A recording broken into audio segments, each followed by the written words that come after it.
Well, greetings and welcome to another presentation. In this presentation, I want to share some facts about sugar with you. I've been studying into sugar and its effects upon the body, and I found some very interesting things that I would like to share with you. I've entitled this presentation, The Bitter Truth About Sugar. Now, this is just the beginning of my journey of understanding sugar. I want to dig deeper into it because I simply found so many things that I had no idea that were linked to the excess sugar that we are putting into our bodies. So let's begin to take a look at the bitter truth about sugar. Now, there is good sugars. Not all things that have sugar are bad, but it's how they're packaged. Now, for me, I want to get my sugars the way God has packaged them for us. And now we can find our sugars in a lot of our foods. Mostly when we think of sugar within our foods, we think of fruit. And indeed there is. Our higher levels of sugars in our foods would be found in the fruit. But you also find them in vegetables. You find them in grains as well. You find them in dairy products. And so the more common sugars that we know of, we've heard of, is fructose, glucose, lactose, which is milk and dairy, and galactose, which is also in dairy and nuts, and sucrose, which we find in fruits and vegetables, and maltose, which is found in our grains. And so God knew how to provide what we needed in the line of sugars by packaging them in such a way that our body can use them effectively. And we'll unpack this a little bit more. So, if sugar is bad, did God make a mistake? Well, let's take a look at that. But we want to take a look at two or three, I should say, sugars out of this list of main sugars, and that's sucrose, glucose, and fructose. These are the more common added sugars to our foods. Now, when I'm talking about the bitter truth about sugar, I'm talking about added sugars to our foods, refined sugars to our foods. As they are in the foods that we eat, there's no problem with them. So let's take a look at sucrose. What is sucrose? Sucrose is a sugar that contains two molecules. One molecule of glucose and one molecule of fructose. This is what sucrose is. Now, glucose is our main energy source for our body. We understand that sugar fuels the body, but it also tells us about glucose that it's broken down in the intestine and then it's sent out into the bloodstream. Now, the excess glucose that we put into our bodies is stored in the liver and muscle for later use. This is important to understand. And then what can't be stored in the liver and muscle is stored in our bodies as fat.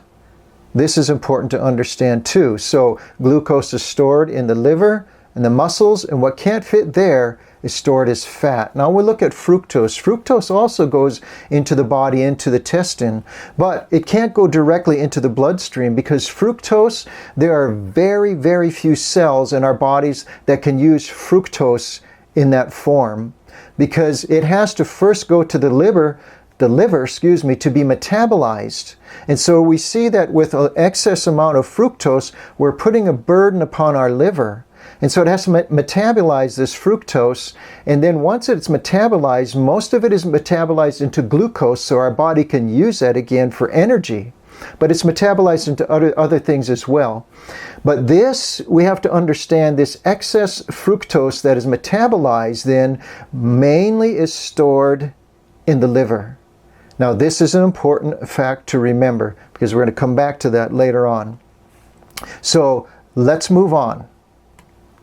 Now, something else we need to understand is insulin. I think most of us are familiar with insulin. Insulin is what is a hormone. Let me read it. It says, insulin is a hormone produced by the pancreas that regulates blood sugar levels by helping glucose enter the body's cells for energy. Now, this is basic. I think we need to, all of us probably understand that. But this energy fuels our cells, our tissues, and our organs. And so we need this energy for our bodies. No question. So where's the problem? Let's take a look. Now, what we want to take a look at is sugars as man gives them to us. This is the big difference. And the main one I want to look at today is granulated sugar or refined sugar or table sugar. These are the names that we know it as, because this is the sugar that is most commonly added to the foods that we eat. And this is where the problem comes in. It's all of these added sugars into our foods that cause this great excess of sugar in our body, and our body doesn't know what to do with all of that sugar. And so this is where the problem runs in. It's the foods that we're eating in the way that man has added them to makes it difficult for our bodies. And we'll unpack this a little bit more. But there's granulated sugar, which we want to look at, but there's also brown sugar, powdered sugar, high fructose corn syrup. Now this is going to involve a whole nother study in and of itself, because I found a lot of information on high fructose corn syrup. I'm going to mention it a little bit here in this presentation, but I need to do another one. But I found it interesting too that in the ingredient list, we have to watch ingredients in our foods, my friends, because we really need to take control of our health. And we can do that by following and looking at the ingredients that are in the foods that we're eating. Now, there are over 262 names for sugar in our ingredient list. Why is that? Well, let's see if we can find out. Let's move on.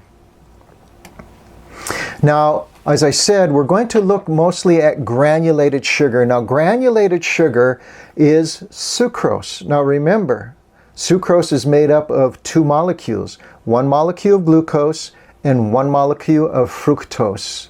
And so it's a 50-50 ratio.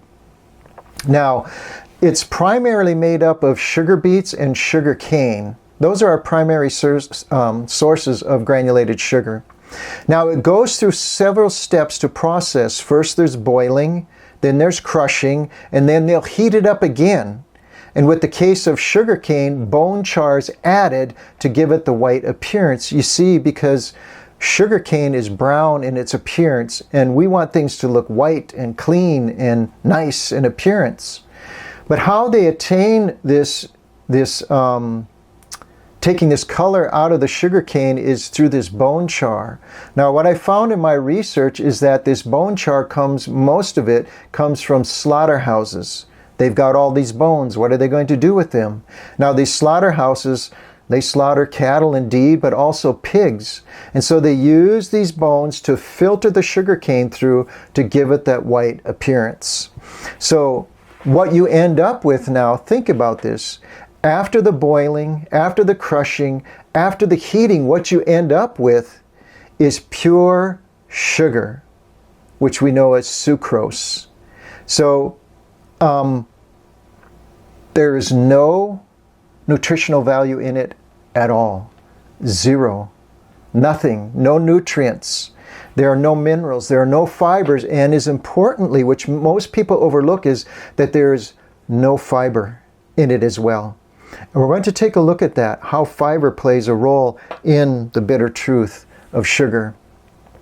So we have these super concentrated levels of sugar with no nutritional value whatsoever. So then we have to put our thinking caps on and ask ourselves the question, if this is true, then why is it added into my food if it's not going to benefit me in any way? And yet, as we're going to see, it has many, many harmful effects upon the body. So why is it in our food? Now, I want to mention too that approximately 73% of all the packaged foods in our grocery stores contain added sugars. And why is that? We're going to look at that too. Why is it in our foods? Why is it added? I want to read a definition to you. The definition is a definition of food. This is what I found online. It says, any nutritious substance that people or animals eat or drink or that plants absorb in order to maintain life and growth. So, according to this definition, is table sugar or granulated sugar considered food? No, it's not. So again, why is it added to our foods then if it is not? Dr. Ellen Green, I think, gives us an explanation of why. This is what he states. He says, in medicine, we use addiction to describe a tragic situation where someone's brain chemistry has been altered to compel them to repeat a substance or activity despite harmful consequences. And this really, my friends, is part of the reason, from what I understand. It has to be logically. It has to be, if it adds no nutritional value, but it causes great damage to the body, why is it allowed to be into our foods? We need to ask ourselves these questions. But friends, when we eat sugar, it releases opioids and dopamine in our bodies. And this is the link between added sugar and addictive behavior. This substance is very addictive. So it's also something too that we can build up a tolerance to. So you need more and more of it. So this is dangerous. I want to read something that I found also in the National Library of Medicine in regards to refined sugars or added sugars. It says, our findings clearly demonstrate that intense sweetness can surpass cocaine reward, even in drug-sensitized and addictive individuals. What this is essentially saying, I've never been a cocaine addict. I don't understand that. But what is essentially saying, I have heard, and probably you have heard too, how addictive cocaine and heroin and these drugs are. But when they present these refined sugars and they place them before individuals who are cocaine addicts, they have a choice. They can choose the cocaine or the sugar, and they will take the sugar before the cocaine. That I found very interesting. Very interesting. So, let's take a look at some of the effects that refined sugars have on the body. Now, non-alcoholic fatty liver disease, maybe you've heard of it. But listen to what I found in Harvard Health Publishing. It says, virtually unknown before 1980, non-alcoholic fatty liver disease now affects up to 30% of adults in the United States and other developed countries, and between 70% and 90% of those who are obese or who have diabetes. So what is this non-alcoholic fatty liver disease? Well, it says that it was virtually unknown before 1980. So what happened around 1980? Well, in the 1970s, when it came to alcoholic liver disease, diabetes as well, it was typically related to adults, those who consumed a lot of alcohol. This was associated with them, liver disease and diabetes. But since 1980, they're finding it now 30% in children. Why is this happening in children? What took place around 1980? Well, it was high fructose corn syrup. Again, as I mentioned earlier, I want to do more research on this because this deserves a whole study in itself. But listen about high fructose corn syrup. It is a common sweetener in processed foods and beverages. Contains high levels of fructose. Remember, our body, there are very, very few cells that can even use fructose. And so our body has to, especially most particular, our liver has to metabolize all this fructose. Remember high fructose? It has to metabolize all of this fructose, and so a burden is laid upon our liver to process this. And remember the main storage area of that excess fructose? It's in the liver.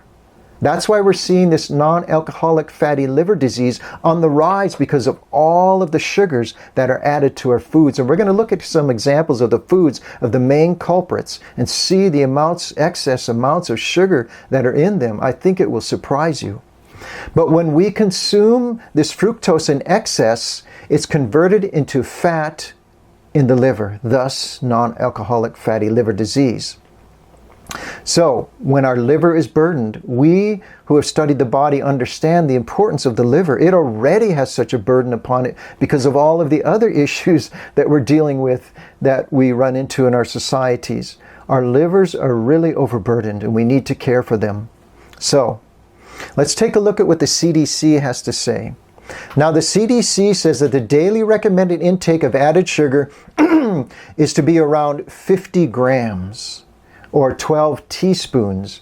Now remember, our bodies were designed, and the food was designed by God to have all of the sugars that we need.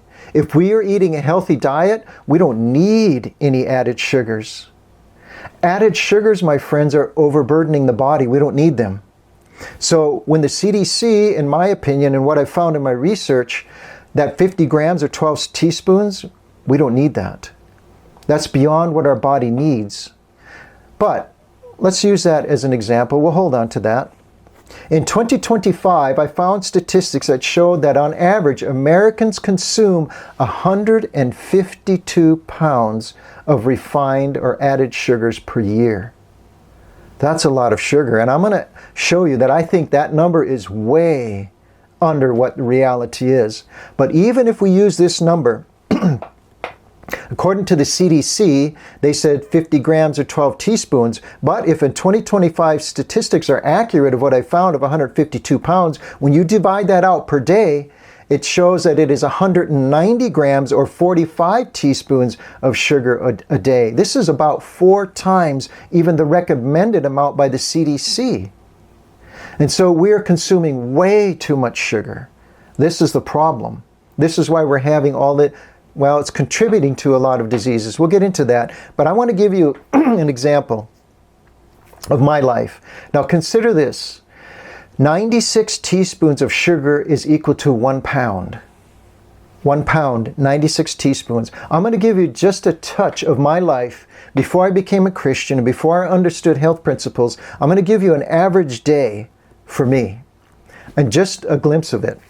Now for me, an average day, I would drink, on average, 3 20-ounce Mountain Dews a day.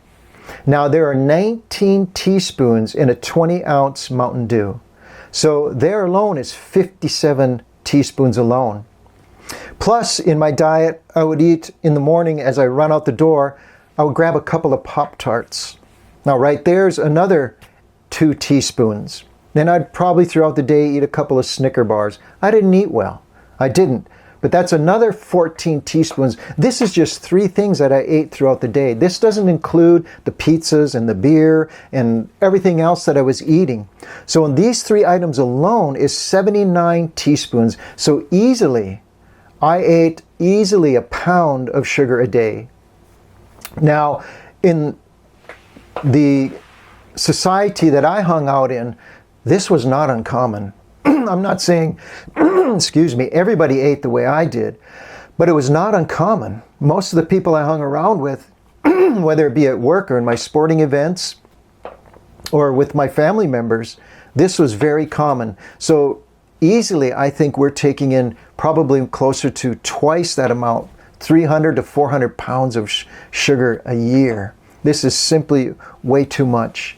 And it was interesting too that I found a statistics that in 1822, the American was eating on average 4 pounds of added sugars, of refined sugars. Big difference. And you can see that. It's such a correlation. Even from that time, we see that disease is on a rise. And I believe it's in direct connection with all of this added sugar within our bodies. We're going to unpack all of this. So what are some of the issues that we deal with all these excess added sugars? Obesity. Obesity is a medical condition characterized by excessive body fat accumulation that presents a risk to health. Now we're going to unpack this a little bit more about obesity, because remember, the excess glucose that we don't use is stored in the liver and in the muscle, and whatever isn't used is stored as fat. Now think of the sedentary lifestyles that we have today. People are sitting in front of the televisions, in front of computers with video games. This world today is very used to the modern conveniences. We are not getting enough exercise. And so you can see why there is such obesity, because we're taking in all of this sugar in our foods and we're not burning it off. And so it is stored as fat. And so there's a direct connection to obesity because of all of the added sugars. Our body's not burning them up. And so it's storing it as fat. 66% of Americans are either overweight or obese. Let's look at another disease directly connected to these excess levels of sugar, diabetes type 2. I think a lot of us understand the connection here, but diabetes is a disease where blood sugar levels are too high. I wonder why that could be. My friends, if you take away all the added sugar that we're putting in, it would seem very logical that our blood sugar levels should go down. And for the most part, they certainly will. And so a lot of this type 2 diabetes we can address simply by removing and reducing the blood sugar, or excuse me, the sugars that we're adding into our bodies. Now, I know of 2 people personally as friends who've reversed their type 2 diabetes simply by changing their diet. And I believe many people can do that if they understood that it's simply all of these sugars that are in their foods. They don't realize that there is so much sugar in the foods that they're eating. Plus, we're going to take a look at this too. We have to remember there's a factor of fiber as well. So let's move on. Another disease. Now this one really surprised me. High blood pressure. How is high blood pressure connected with sugar? Because all of us associate that with salt. Let's take a look. The excess fat from added sugars causes pressure on vessels, constricting them, causing increase in blood pressure. So think of it, obesity. There's so much fat added into the bodies, they're putting all of the pressure on our vessels and constricting them. So we can see clearly that obesity and these sugars would play a role in high blood pressure. So the heart is having to work harder to push the blood throughout the system. But these excess added sugars also affects the production and use of nitric oxide. So what is nitric oxide? Nitric oxide helps keep healthy vessels. It keeps them elastic. But with all these added sugars, it inhibits the production of nitric oxide. And so we get the hardening of our vessels. And they're not as elastic. And so a lot of them are constricting, And again, because of that, that is adding to the complication of high blood pressure, all because of these excess sugars. And also too, when we think about it, it really makes sense. Because with this excess fat in the bodies and this lack of production of nitric oxide, this is why we see in part, probably most in part, is why we're seeing neuropathy within diabetes patients. Because they're not getting the oxygen flow because of the vessels being constricted. And so you're not getting the oxygen to the tissues, and so you don't have the sensitivity, and you're getting the death of cells because of the lack of oxygen and nutrients that the blood supplies to those areas, but they're constricted and cut off. They can't get to these tissues. Makes sense. Heart disease. Nitric oxide plays a crucial role in maintaining healthy blood vessels by promoting relaxation and preventing the buildup of plaque. And so we get the buildup of plaque. Nitric oxide helps in dissolving that and removing that from our vessels. So this, we can see sugar is directly connected with heart disease as well. And you think of it, if we have high blood pressure, our heart is working much harder too. So that puts a stress and a burden upon the heart too. It has its effects. Now, over time, the buildup of plaque can harden and narrow the arteries, leading to atherosclerosis, a condition that increases the risk of heart attack and stroke. So we can see, my friends, all of these diseases are linked directly to sugar. Who would have known? I didn't. What about cancer? Now, this makes sense as well as we put the pieces of the puzzle together. Now, many cancers thrive in a low oxygen environment, also known as hypoxia. This adaptation allows cancer cells to survive and proliferate even when blood supply and oxygen levels are low. And so we see this as a result again because of obesity.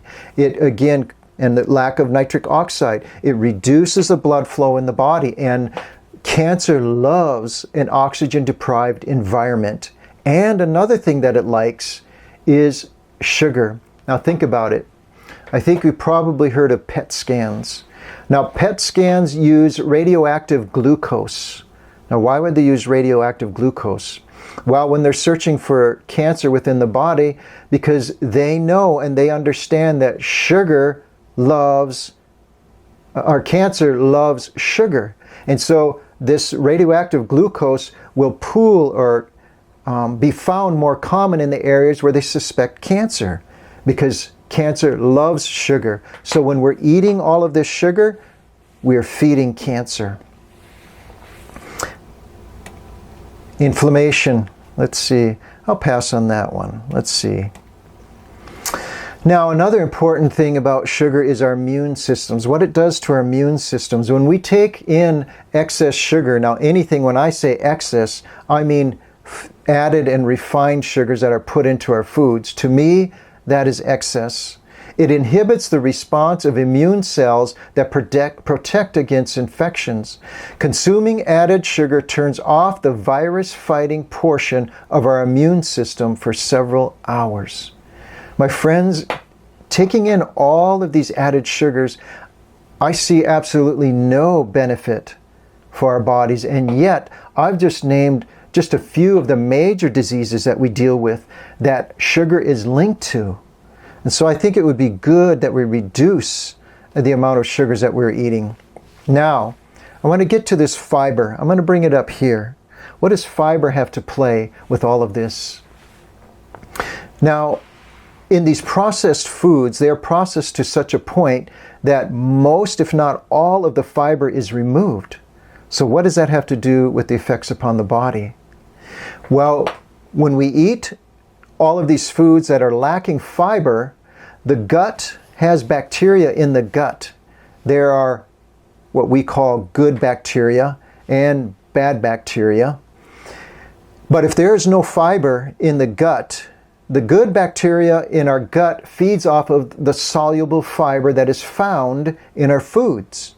But again, most processed foods eliminate all fiber, if not most of it. And so our good gut bacteria are not being fed. And so we get this imbalance within our gut, and it leads to inflammation in the gut, and it contributes to leaky gut.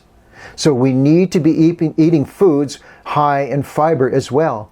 That's why the sugars that are put in the place where God put them are good sugars. They break down slow enough where our body can use all of them, and it doesn't overload it. It can store what it needs, and as we need it, as an active lifestyle, we'll burn those excess sugars. So leaky gut is a part of this too. What about fatigue? You would think if we're eating all this sugar that we would have all of this energy, and yet when we eat so much sugar, and studies have shown that it overburdens the cells, and when it gets into the cells it overburdens the mitochondria and they can't function properly. And so there's a big imbalance with the production of ATP, which our body uses for energy. So really they're finding studies that the excess sugar also leads to fatigue. What else can we find? Well, I read a definition to you of food, and we saw that sugar does not classify as food. But I want to read another definition to you after looking at the results of all this excess sugar. That is definition of poison. A poison is any substance that can cause harm or death to a living organism when introduced or absorbed, typically through ingestion, inhalation, or skin contact. It's a broad term encompassing a wide range of substances with varying levels of toxicity. My friends, the only definition that fits refined and added sugars is a poison. It causes toxicity in the body. It brings no additional nutritional value to us whatsoever. This is the bitter truth about sugar. So let's look at some of the big no-nos when it comes to refined sugars. Now, I just suggest you go look for yourself and research this yourself. But I want to look at the big ones that most of us get trapped into. And a lot of them are sugary drinks. I think it's pretty evident that soda pop is a major source of these added sugars and empty calories. But high fructose corn syrup plays a prominent role in these as well. But energy drinks, I mean, if you're going to get energy, we know that glucose is the main source of our energy, so it's pretty evident that they're going to be high in sugar as well, but they're also high in caffeine and other stimulants. So we want to stay away from pop, energy drinks, and fruit drinks. People think, well, fruit drinks, I'm going to give my child a fruit drink. Well, my friends, these fruit drinks they have a lot of added sugars as well. And remember, when you're drinking the fruit without the fiber, you're going to cause an imbalance within the gut too without that fiber. And so there are issues too with drinking fruit juices. What about sweetened milk-based drinks? A lot of these milks are sweetened as well. Check the labels. There are some that don't add it. Packaged snacks and sweets. Now candy and chocolate, I think that's pretty evident that these are going to contain a lot of sugar. But ice cream, I want to show you something, because ice cream is a big one with a lot of people. A lot of people eat ice cream. Now, 1 cup of ice cream, now this is 1 cup here. Now, I think, if you want to be honest, I don't ever remembering personally myself just eating a cup, and I don't see most people eating just 1 cup. But in 1 cup of ice cream, there are 14 teaspoons of sugar in 1 cup. So, a lot of sugar in ice cream. Cookies and cakes and pastries, they're very high in sugars as well. And another one, especially with children, breakfast cereals. This one I found very amazing. I always knew that they were high in sugar. I knew that because they want people to eat that food. But breakfast cereal, I went and I looked at Post Golden Crisp. Okay, now this is 1/3 of a teaspoon, or 1/3 of a cup. That's not a lot.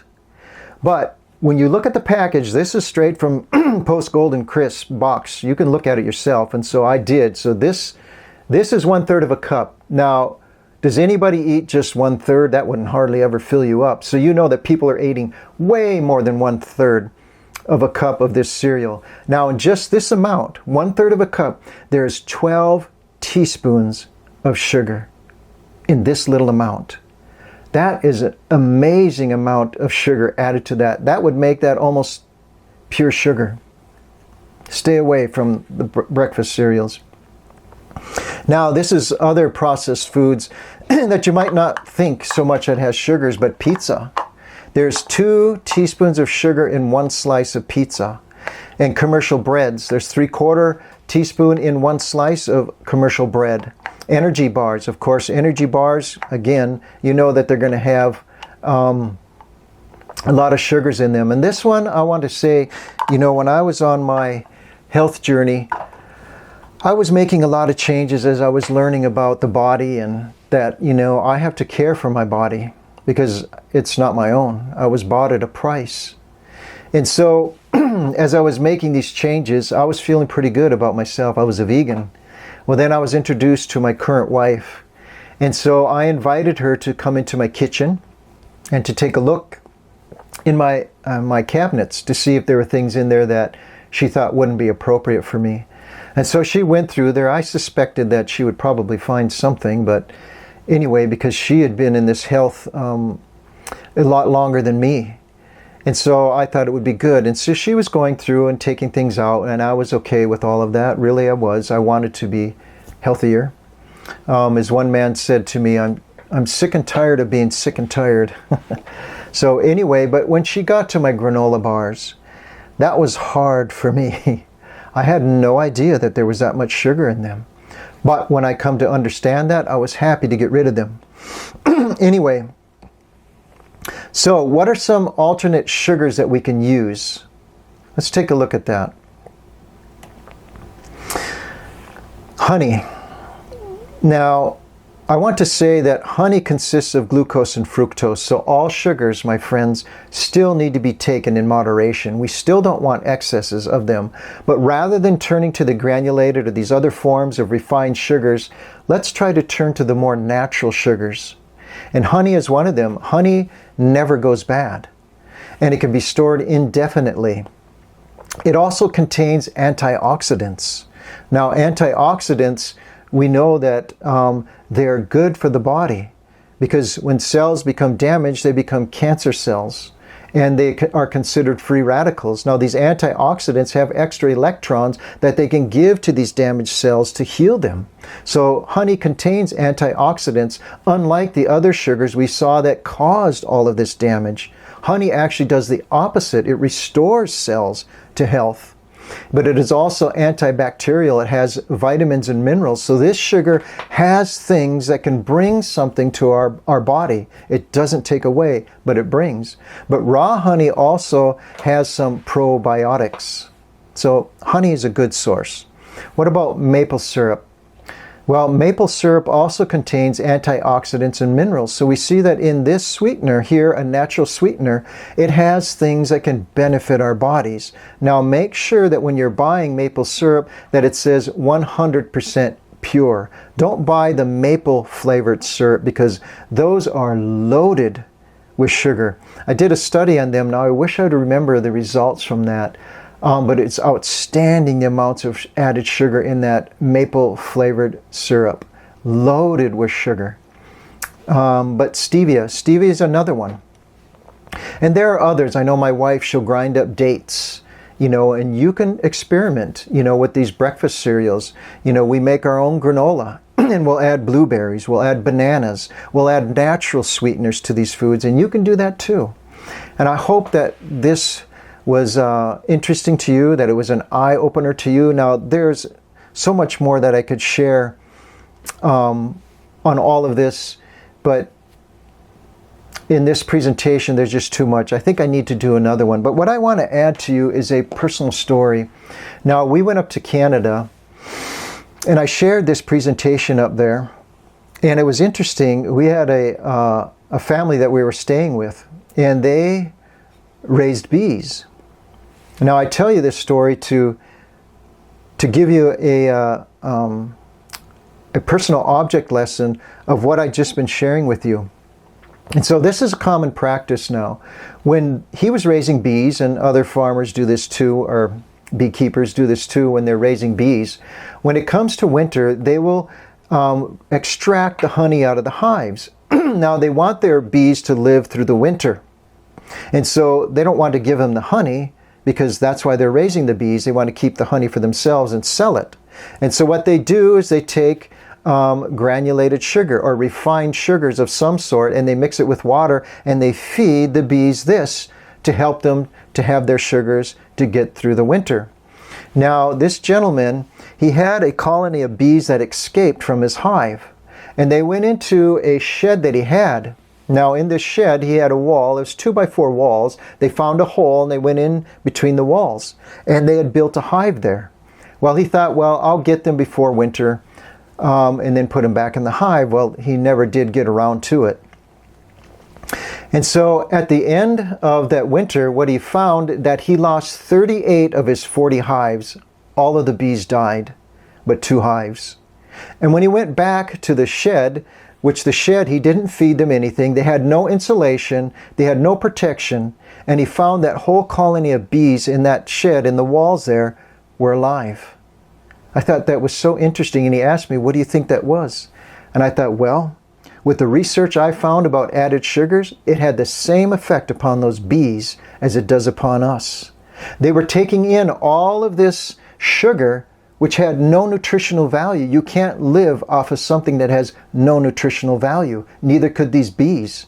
But the bees that were eating their own honey that had nutritional value in it, and that had these other substances in it, like antioxidants and antibacterial substances, they were all in there. They provided enough substance for the bees to live through the winter. I thought that was very interesting.